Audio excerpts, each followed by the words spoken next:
Good evening, everybody. So I was looking for something short and quick to watch. A quick video, because I've done a request and put that on the Patreon. I thought it's too late to do like an episode of one of our shows that we've got going on, so I thought to do a quick video. And something popped up that I immediately thought, yes, it's perfect. It's literally perfect. It's 15 minutes long, and it's got Rick in it.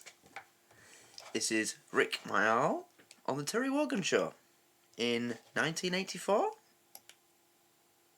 Yep, full stand-up and interview. So, yeah, shall we?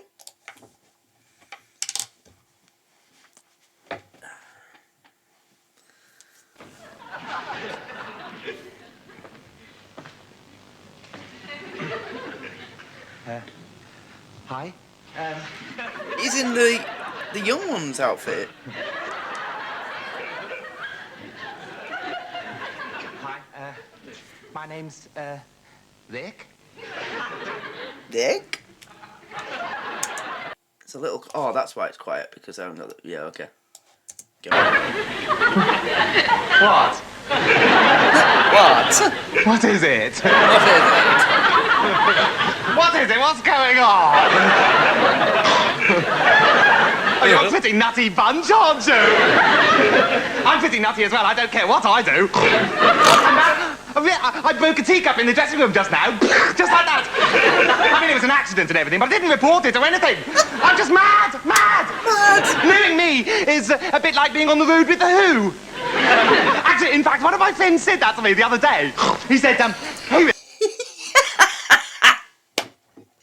The way he keeps snorting.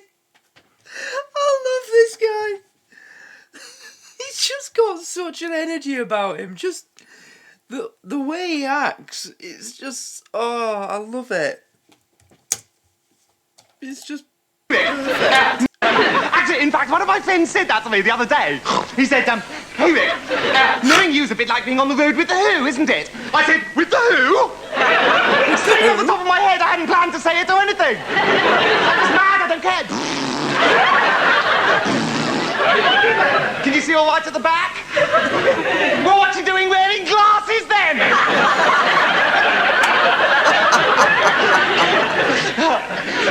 Why did the monkey fall out of the tree? Because it was dead! There, we're all potty, I'm potty, and all my friends are... Why did the monkey fall out of the tree? Because it was dead.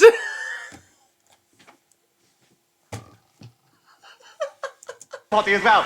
In fact, the other night, right, we were all in the pub together, and, well, actually, I was in a different pub, because they told me the wrong pub to go to as a joke.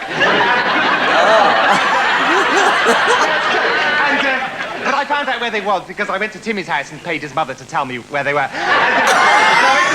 And as soon as I got in there, they all said, oh God, it's Rick. We're all going to a party and you're not invited, and they all ran away. Yes, like that. And I chased after them and they jumped onto a bus and I couldn't quite catch up. And I was running alongside the bus and they were throwing cans of lager at my head and swearing and everything and telling me that nobody liked me. It was brilliant. And then...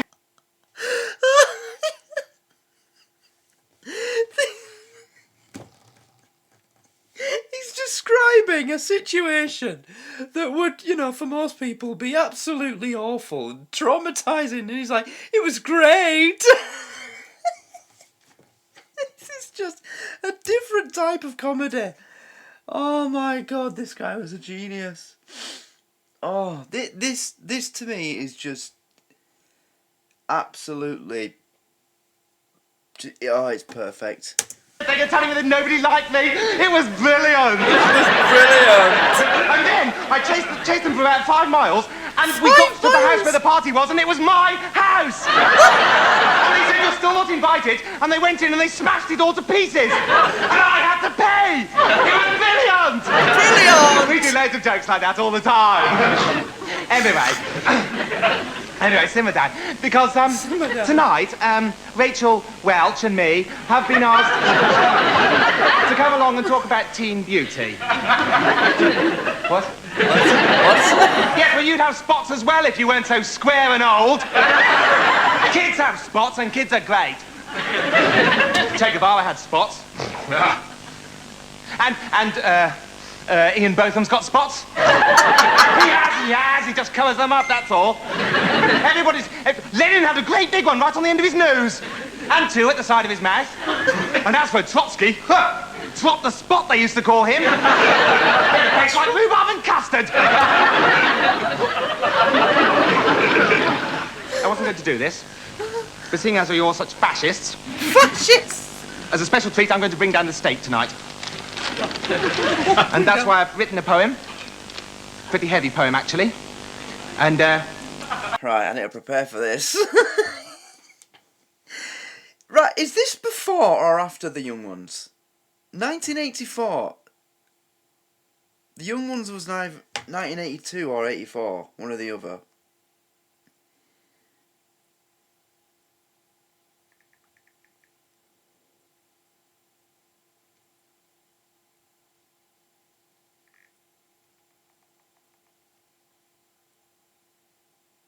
Right, yeah, The Young Ones started in 1982. Right, okay. Poem. Pretty heavy poem, actually. And, shut up, please. It's easy to laugh, isn't it? Shut up!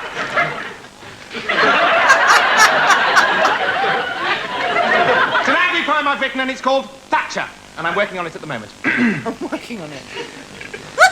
Thatcher! That's about as far as I've got with it at the moment.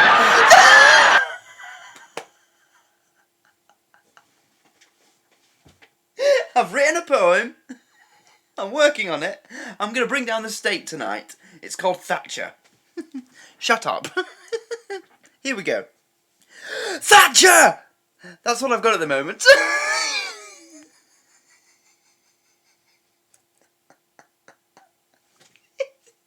I just can't.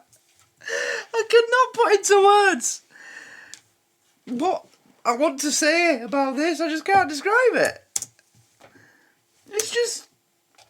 Oh, I can't. I just can't. Shut up. And do you know what else it is, right?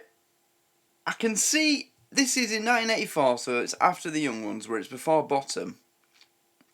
And all I've seen of him is The Young Ones and Bottom. But I can... Obviously, I can see his character in The Young Ones, but I can see Richie as well. Like, it's like he wasn't playing a character. It was just Rick being himself. Playing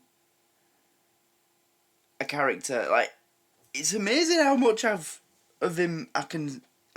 how much of Richie I can see in this. Like,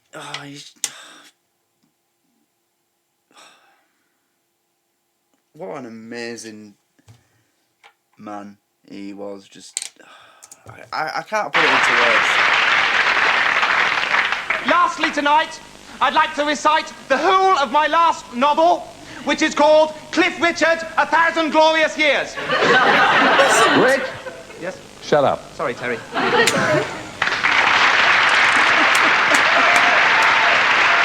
Brilliant. Absolutely brilliant.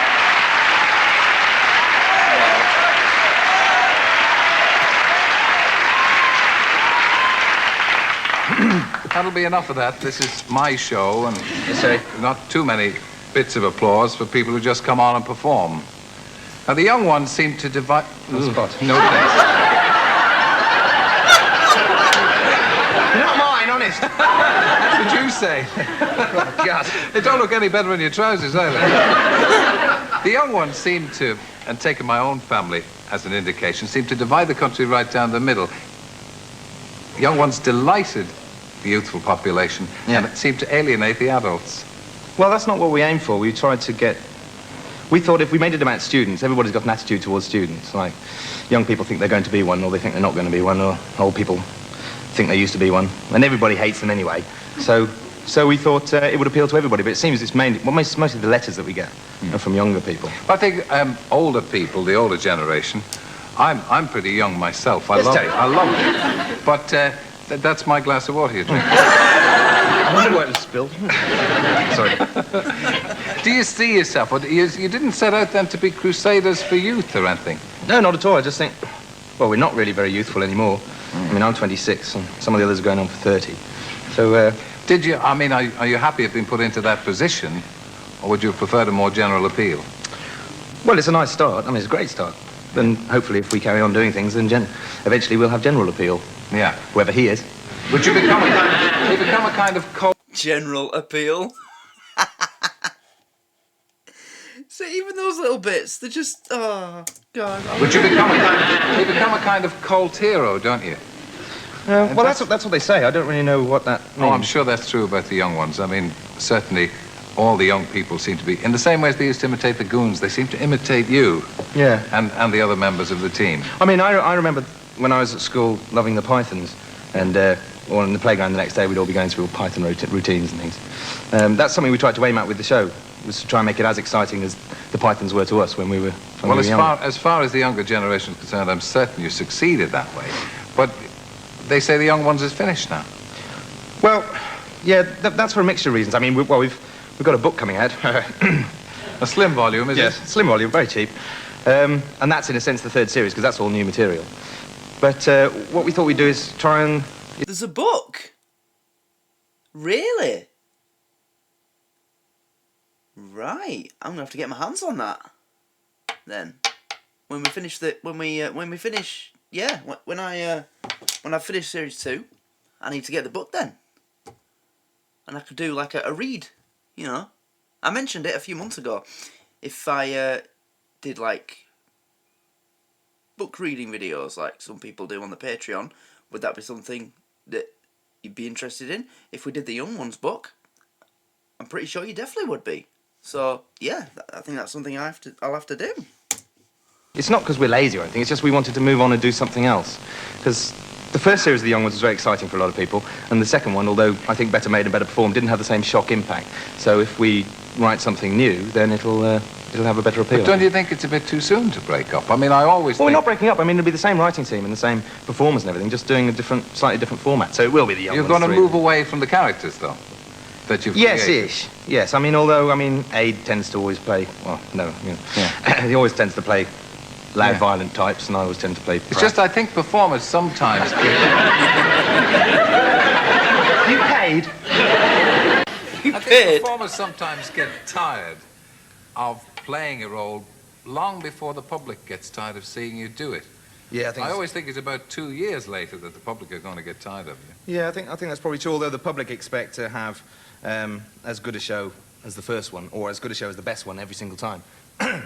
And I think you get the best work out of doing new things. So you're going to try and shock them in a new way? Well, make them laugh more than last time, hopefully. So you're not out really to shock or make them outraged.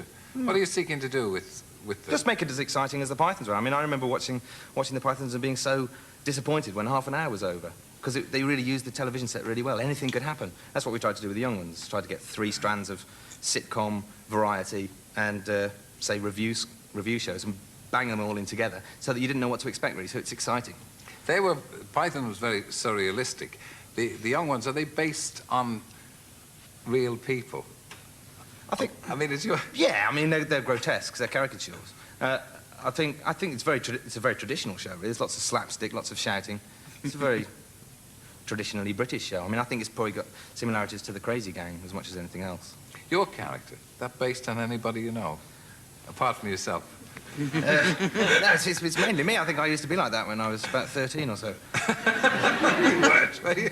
Yeah, the whole thing started because I was up at Edinburgh in '79, and there were some really terrible poets on.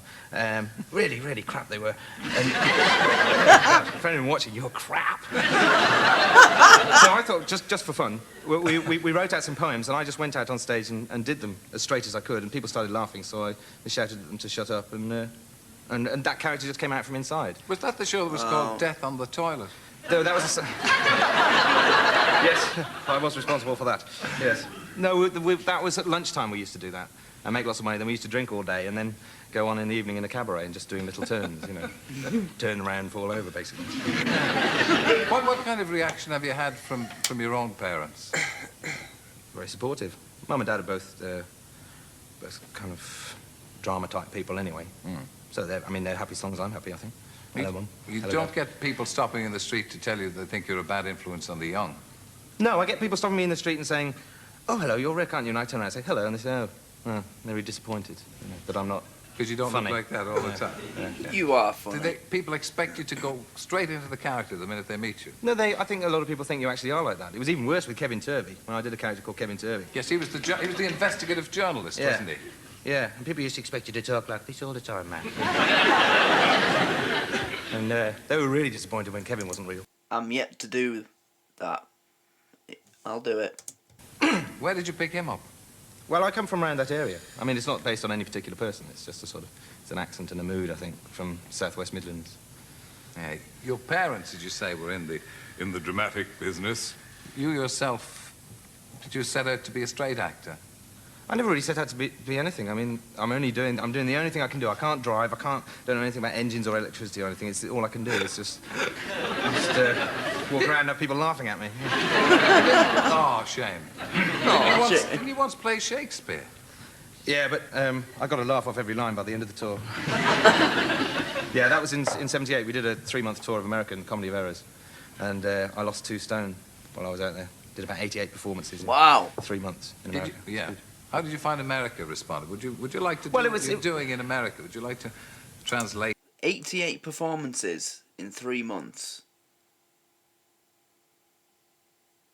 So, take the average month. That's 90 days. So that's a performance a day. Jesus Christ.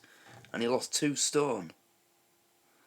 Must be that's hard work then. It, the young ones, and those ideas to an American audience or to a more international audience, or do you think only a British audience would accept it?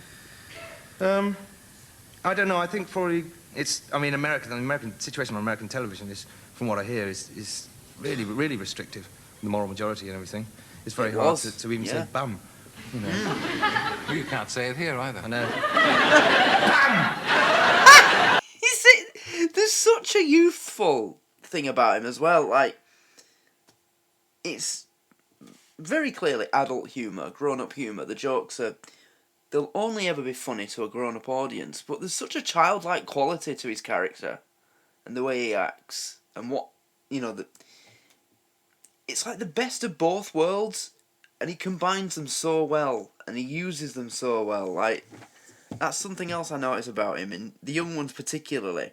It's adult humour that only adults will understand. Because, you know, an 8-year-old watching the young ones isn't going to understand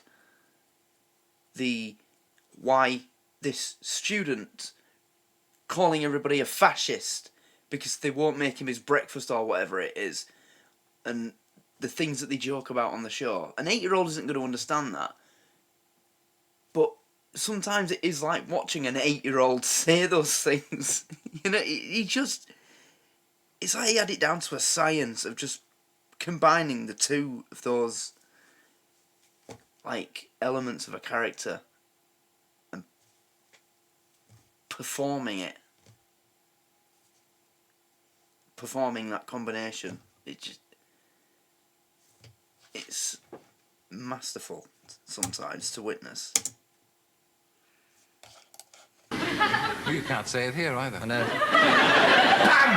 See, that's like a child, but yeah. You can't say that. So I think it probably wouldn't translate anyway. There's a different sense of humour. I mean, Australia, someone like that, I think it'd probably do very well. Yeah, you seem to be attracted by the bad guys of comedy, by the Oliver Hardys rather than the Stan Laurels. Why is that? It's just what makes me laugh, I think. I mean, I love W.C. Fields, people like that. It's the cruel ones, the ones that make me laugh. There's some theory that laughing is actually baring your teeth. It's like if you've got a pack of dogs, say, wild dogs this is, and one of them's ill, then they'll all snarl at that one to make him go away. And someone wrote somewhere that the laugh is a civilized snarl. When you see something or some member of society that you disapprove of, then you bare your teeth. I mean, there's no actual explanation for actually baring your teeth and laughing if it's not a civilized snarl, if it's not growling at some piece of illness to make it go away, something that might disease the... Oh, yeah. I mean, it's obvious, but I've never actually thought about that we do, every time you laugh, yeah, you do go like that. Oh, yeah. A civilised snarl if it's not growling at some piece of illness to make it go away, something that might disease the pack. And so I think when you see someone fall over on a banana skin, everyone laughs as if to say, we're not the kind of people who fall over on banana skins.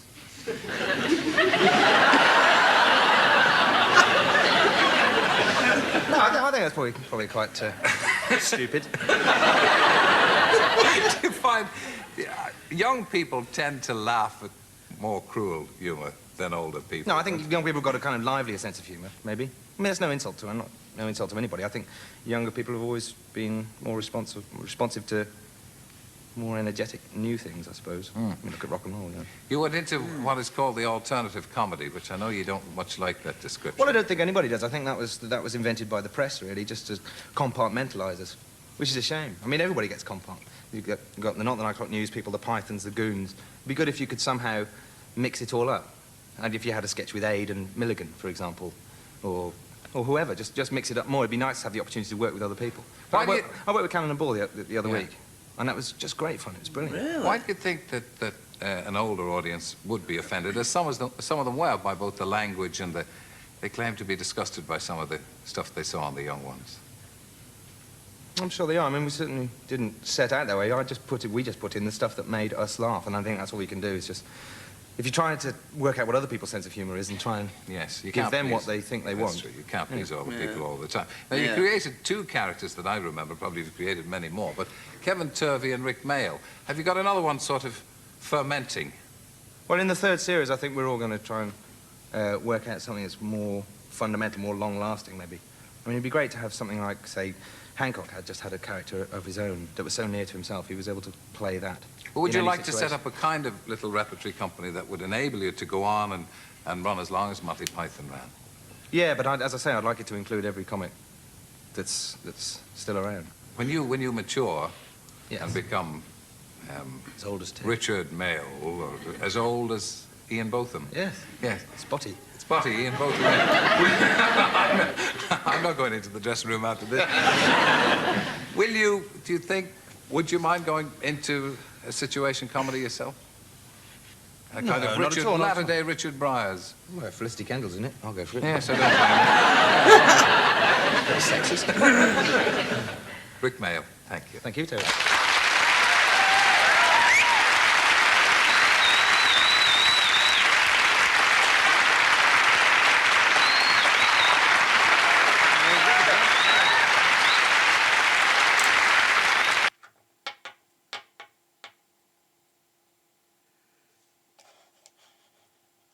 How do you do that? Get a video off of VHS onto YouTube. How do you do that? Anyway, that's the end. Yeah, that was Rick Mayall's interview on Wogan in 1984. And it was, yeah, fantastic. Just, I could watch him for hours, listen to him talk, just playing whatever it is he's playing, joking around. It's such an addictive form of comedy and character, whatever he's doing, whatever it is, you know, I could literally just watch it endlessly. He's just got so many of those qualities that just makes you want to keep watching and watching and watching. He's fantastic, and I don't. He's one of those people, like, when he was doing the stand-up, it was brilliant, it was hilarious and energetic and everything, but then once he was in the interview, it was a lot more down to earth, a lot calmer, and, you know, that shows there's so many different sides to him. When you've got somebody like Robin Williams, say, when he was perfect example, because he did an interview on Wogan. I reacted to it. It's on the Patreon. And he never stopped choking. Like, I don't think Wogan asked him a question in the entire interview, and he was on there for about half an hour. It was just endless jokes, and he kind of just conducted his own interview, in a way. Like, he joked about a subject, and then that led him on to something else, or something related to what he was joking about. It's probably the funniest interview I've ever watched. But with that, it was a bit of both, you know. He was serious when the questions were serious, and he answered them so well. So when he was asking about the older people who watch the young ones and say, the older people who might be offended, blah, blah, blah, he didn't say anything against them. He simply said, well, you can't please everybody. Comedy's subjective. He basically said comedy's subjective, and you're not going to make everybody laugh. Just a perfect way of answering a question like that. He's just... honestly, I cannot think of a single flaw to attach to the man. At all. I can't fault him in any way. There's just nothing... From what I've watched so far, so we've nearly finished Bottom, the normal series. We've got the live shows to do, that'll be coming up. And the last episode. And we've done the first series of the young ones. I've watched this interview now, and there's just nothing about him that I don't like. I mean, if I'd watched anything else with most other comedy actors or comedians, I'd have found something that I'm not, maybe not necessarily dislike, but I'd say, maybe he could do less of that, or maybe he could change this.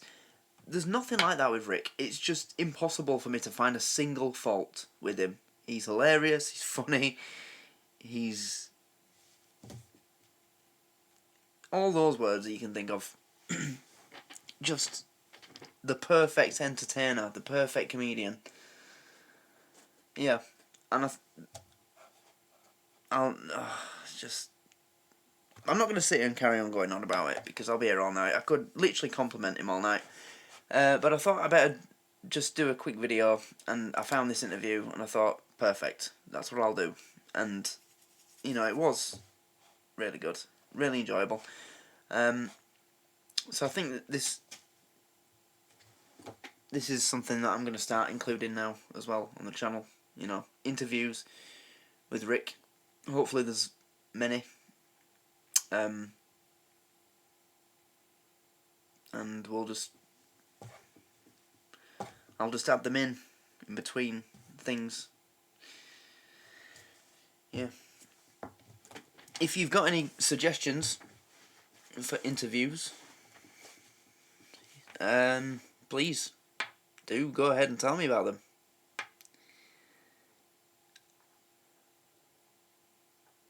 But yeah, that's that. So I hope you enjoyed this. Please like the video if you did, and subscribe, and come and check us out on the Patreon. Follow the Facebook page as well. You can send me a message there if you've got anything you want to suggest. If you want to say, there's this interview that he did in such and such a year on such and such a show. I did search before this if he'd ever been on Graham Norton. He hasn't. Mind you, something did pop up. Greg Davis. And I know someone's mentioned that he did a show with Greg Davis, and it was the last thing he did before he died. So I suppose I could do that one. But it's not Rick on the show. I think Greg just mentioned him. But I can do that interview if you want. But yeah, please send me suggestions for the best interviews that he did. Is the one with him and Aid together? That'd be good. So I'll leave it there. Thanks for watching, everybody, and good night.